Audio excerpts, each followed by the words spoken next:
So, what has been done to our food supply that I'm out here in the barn in the polar vortex weather making a rant video about our food supply? And I definitely get amped up about it. And that's why I came out here, because my children are napping and I don't want to wake people up. And at the same time, I don't really want to hold back this expression because what's going on? Thanksgiving is one meal out of the year. We just thought it was a fitting topic, but it's exciting because I think I've seen a lot more activity around healthy holiday meals and pasture-raised poultry, out of confinement, no antibiotics, all that kind of really fun stuff. So it's a super exciting time in agriculture.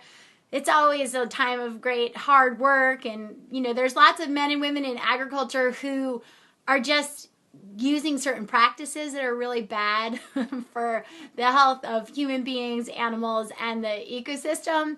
But they're really hardworking, good people, and we need them. And so it's one of those things that people take kind of personally, right? So like the industry has really influenced the way people farm, and the industry has influenced the way a lot of these farmers who are hugely important to supplying food to Americans think and how they view certain issues and what they'll fearlessly question. It would be really great to get farmers to fearlessly question how they're farming and where they get their information from. Are they getting it from chemical manufacturers and, chemical fertilizer corporations?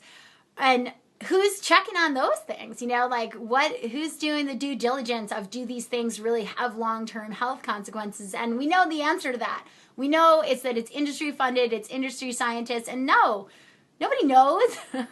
That's why you see all these degenerative diseases and all these things popping up in the population, because it's all just part of a giant experiment. And that's just really the bottom line, because we're just made up of trillions of cells. And so you don't really know until you introduce certain things to the population for sure what's going to happen, even with the best testing.